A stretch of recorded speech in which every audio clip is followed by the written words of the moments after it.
विकास sir.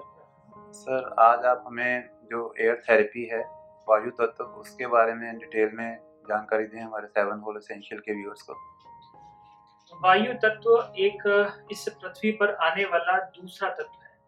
जब इस सृष्टि का निर्माण हुआ तो सबसे पहले ब्रह्मांड में आकाश तत्व आया। आकाश का मतलब स्पेस यानी खाली जगह, और उसकी तन्मात्रा होती है शब्द। उसके बाद फिर वायु तत्व आया। इसमें शब्द और स्पर्श दो रूप होते हैं। और वायु हमारे शरीर के लिए इतनी आवश्यक चीज है, जैसे गाड़ी के लिए पेट्रोल की जरूरत है, इसी तरह से इस शरीर को चलाने के लिए एयर की जरूरत होती है। और इस एयर को हम कहते हैं प्राणवायु। और मनुष्य का जो जीवन है, हम अगर देखें कि केवल पानी और हवा से चलता है। शरीर को पानी मिलता रहे और ऑक्सीजन पहुंचती रहे तो हमारे शरीर को 1-1.25 महीने तक कुछ भी होने वाला नहीं है। हम यहाँ पर लंबे लंबे उपवास कराते हैं, 43 दिन तक का हमने फास्ट कराया है। तो उसमें देखा कि केवल प्राणायाम और जल पर रहकर लोग जीवित रहते हैं और उनकी बीमारियां ठीक हो जाती हैं। तो वायु तत्व यानी जिसको हम प्राण वायु कहते हैं, इसका विस्तार कैसे करें, इसके कैसे प्रयोग कर सकते हैं, उस पर हम थोड़ी चर्चा आज करेंगे। जी। वायु तत्व जिसको हम नॉस्ट्रल्स के द्वारा अपने शरीर में ले जाने का काम करते हैं, और हमारे जो लंग्स होते हैं, इनकी जो कैपेसिटी है वो लगभग 5 litre at A time hold करने की होती है। यानी हम ऑक्सीजन को 5 लीटर तक की मात्रा में अपने लंग्स में स्टोर कर सकते हैं, होल्ड कर सकते हैं। छोटे श्वास जब हम लेते हैं तो हम अपनी आयु को कम करते हैं। एक साधारण व्यक्ति 1 मिनट में लगभग 16 से 18 बार श्वास लेता है। और 16 से 18 ब्रीदिंग जब हम करते हैं, तो अगर हम इस ब्रीदिंग को बढ़ा लें, अगर हम 18 की बजाय 24, 30, 35 लेना शुरू करते हैं, जल्दी जल्दी श्वास लें, इसका मतलब है कि हमारी लाइफ कम हो रही है। अब इसको बढ़ाने का जो तरीका है वो है प्राणायाम। प्राण से आयाम, प्राण का विस्तार, प्राण को बढ़ाना। और प्राण को बढ़ाने के लिए आज महर्षि पतंजलि की अगर हम बात करें तो 5000 साल पहले उन्होंने एक योग सूत्र ग्रंथ लिखा और उसमें प्राणायाम के रहस्य को बताया। आज तक इन 5000 सालों में किसी प्रकार का कोई अमेंडमेंट उसमें नहीं हुआ, और वही सब चीजें आज दुनिया भर के योग गुरु करते चले आ रहे हैं। तो प्राण वायु हम कैसे बढ़ाएं, क्या इसका महत्व है? महत्व हमारे शरीर की जितनी भी चीजें हैं, शरीर के जितने भी ऑर्गन्स हैं, वो प्राण वायु पर ही आधारित है। तो प्राण वायु का विस्तार शरीर में हो, इसका पूरा यूटिलाइजेशन हो, उसके लिए हमें कुछ प्राणायाम सीख लेने चाहिए। और जब हम प्राणायाम की बात करते हैं तो इसमें 3 प्रमुख क्रियाएं होती हैं। सबसे पहली क्रिया पूरक क्रिया। पूरक का मतलब होता है श्वास को अंदर लेना, श्वास को यानी कि भरना। उसके बाद श्वास को अंदर रोकना, कुंभक, और श्वास को पूरा बाहर निकालना, फिर वो रेचक कहलाता है। यानी कि पूरक, कुंभक और रेचक, ये श्वास की 3 क्रियाएं होती हैं। और इन क्रियाओं को करने के लिए इड़ा यानी कि हमारा बायां स्वर, और पिंगला यानी कि हमारा दायां स्वर, और बीच में हमारी होती है सुषुम्ना नाड़ी। ये हमारी 3 प्रमुख नाड़ियां होती हैं। जो हमारा लेफ्ट नोस्ट्रल है ये हमारा ठंडा होता है, इसको हम इड़ा नाड़ी कहते हैं। और जो हमारा राइट नोस्ट्रल है ये गर्म होता है, इसको हम पिंगला नाड़ी कहते हैं। 2.5 घंटे ये स्वर चलता है और 2.5 घंटे ये स्वर चलता है। इस तरह से ये पूरी ऑक्सीजन हमारे शरीर में जाकर एक ऊर्जा देने का काम करती है और शरीर को हमेशा स्वस्थ रखती है और शरीर रूपी मशीनरी को चलाए रखती है, चलायमान रखती है। डॉक्टर साहब देखिए, एक साधारण व्यक्ति के एंगल से मैं आपसे ये सवाल पूछना चाहता हूँ कि एक आम इंसान जब से पैदा होता है वो सांस लेता है। जी। नेचर में भी बहुत सारे जीव हैं, बस वो सांस लेते हैं या इसी तरह से उनका जीवन चलता है।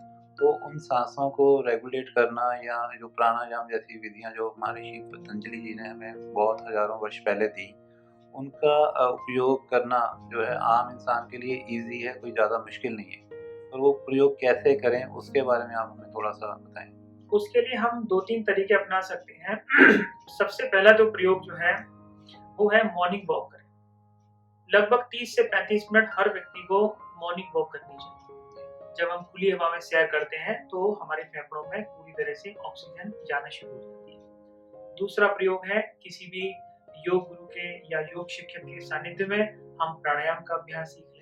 उसमें अनुलोम विलोम प्राणायाम, कपालभाति, भस्त्रिका, कीट, शीतकारी, शीतली और भ्रामरी प्राणायाम का अभ्यास बहुत लाभदायक है। और तीसरा प्रयोग है थोड़ा रनिंग की आदत डालें। जब हम जॉगिंग करते हैं, थोड़ा ब्रिस्क वॉक करते हैं, इससे हमारे जो लंग्स हैं वो हमारे मजबूत होते हैं। और अगर कोई व्यक्ति चाहता है कि जीवन में उसको कभी हार्ट अटैक ना हो, तो उसके लिए रनिंग बहुत फायदेमंद है। सिर्फ 5 मिनट रनिंग करके हम अपने हार्ट के फंक्शन को स्ट्रॉन्ग कर सकते हैं। तो ये 3 रास्ते हैं जिनके द्वारा हम इस वायु तत्व का सेवन कर सकते हैं। इनका प्रयोग हम सबको करना चाहिए। डॉक्टर साहब, वायु तत्व का प्रयोग करके किस तरह की बीमारियां ऐसा ना करने से होती हैं और कैसे उनको हम इससे ठीक कर सकते हैं?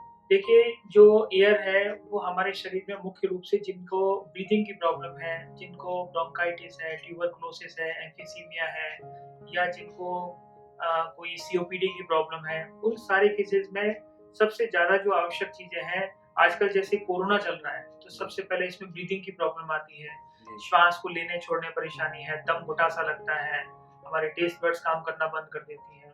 ऐसी स्थिति में प्राणायाम बहुत हेल्पफुल है। तो हमारे जो रेस्पिरेटरी संबंधी जितनी भी बीमारी आ सकती हैं, उन सब के लिए प्राणायाम और एयर जो एलिमेंट है, इसकी बहुत ज़्यादा उपयोगिता है। इसका हमें करना चाहिए। डॉक्टर साहब, thank you very much. Air element जो वायु के सही प्रयोग हैं उनके बारे में आपने जानकारी दी, पर एक समस्या जो साधारणतः आजकल सभी सफ़र कर रहे हैं वो है एयर पोल्यूशन। जी। तो एयर पोल्यूशन जो है उसके कारण किस-किस तरह के रोग हो रहे हैं और उनसे बचने का कोई उपाय? एयर पॉल्यूशन की वजह से सबसे ज़्यादा चेस्ट में कंजेशन और अस्थमेटिक प्रॉब्लम सामने आ रही है। उसके पीछे कारण है हमारी भौतिकवादी, ये समाजवादी जो हमारा परिवर्तन चल रहा है कि हम बड़ी-बड़ी सड़कें बना रहे हैं, पेड़ की कटाई चल रही है और नए वृक्ष का वृक्षारोपण नहीं हो रहा है।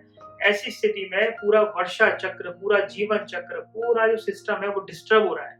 अगर हम हर व्यक्ति से ऐसी अपेक्षा भी रखें कि एक व्यक्ति अपने जीवन में कम से कम 5 वृक्ष ज़रूर लगाए और उन 5 वृक्षों को लगाकर उनकी देखभाल भी जीवन भर करता रहे, तो हम इस प्रकृति के उपहार को बनाए रखने में अपनी सहभागिता भी निश्चित कर सकते हैं और साथ-साथ इस एयर पॉल्यूशन जैसी बढ़ती हुई समस्या पर भी हम रोकथाम करने की दिशा में आगे बढ़ सकते हैं।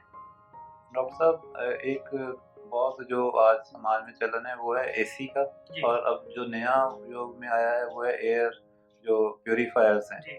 वो उसके बारे में आपका क्या जो है संदर्भ में क्या कहना चाहेंगे? देखिए, ये भौतिकवादी युग एक कुछ समय तक ही सीमित रहता है। हम देखते हैं कि पहले लोग पैदल चलते थे, साइकिल पर चलते थे, फिर स्कूटर का प्रयोग हुआ, फिर मोटरसाइकिल का प्रयोग हुआ, फिर कार, फिर बस, फिर एरोप्लेन, फिर हेलीकॉप्टर, फिर पर्सनल एयरक्राफ्ट आया और उसके बाद आज हम देखते हैं कि हमारे घर में एक साइकिल हो जिससे हम अपने शरीर को फिट रख पाएँ। यानी कि ये एक पूरी यात्रा है। इसी तरह से आप दूसरी चीज़ों पर नज़र डालें, पहले हम अपने घरों में कपड़ों के थैले रखते थे, फिर पॉलीथीन आ गया, फिर जूट के बैग आ गए, फिर पॉलीथीन आ गया, बहुत सारी प्लास्टिक की चीज़ें आ गई। आज हम क्या कर रहे हैं? आज पॉलीथीन हटाने का अभियान चल रहा है कि घर में आप जूट के बैग लाइए, पेपर बैग लाइए। पहले पेपर बैग ही चलता था और बिल्कुल सर। बढ़ते-बढ़ते हम पॉलीथीन तक पहुँचे और लास्ट में हम फिर वहाँ पर आ गए। इसी तरह से हम आने वाले समय में अब देखते हैं कि जो लोग गाँव में रहते हैं, वो कस्बे में जा रहे हैं, टाउन में जा रहे हैं, टाउन वाले सिटीज़ में जा रहे हैं, सिटीज़ वाले मेट्रोपॉलिटन सिटीज़ में जा रहे हैं और वहाँ जाकर सोच रहे हैं कि गाँव में जाकर एक मैं फार्म हाउस बनाऊँ कि बाकी का जो मेरा जीवन है, वहाँ शांतिमय मैं बिता पाऊँ। बिल्कुल सर। तो इस तरह से हमारी एक पूरी यात्रा है। जैसे आपने कहा एयर प्यूरीफायर आ रहे हैं या एसी आ रहे हैं, वो दिन दूर नहीं है कि जब ये सारी मशीनरी को लोग फेंकना शुरू कर देंगे, क्योंकि आज आप देख रहे हैं कि सुकून भरी जो नींद है, वो एसी में नींद की गोली खाने के बाद भी नहीं आ रही है। ये तो सच है। आज बहुत सारी समस्याएँ डिप्रेशन से जुड़ी हुई हैं और हम देखते हैं कि पहले पंखा भी नहीं होता था, पेड़ के नीचे लोग खर्राटे भरकर सोते थे। तो वो समय दोबारा आएगा जब हम प्राकृतिक जीवन जिएँगे, तो निश्चित रूप से इन सब चीज़ों की फिर आवश्यकता नहीं पड़ेगी।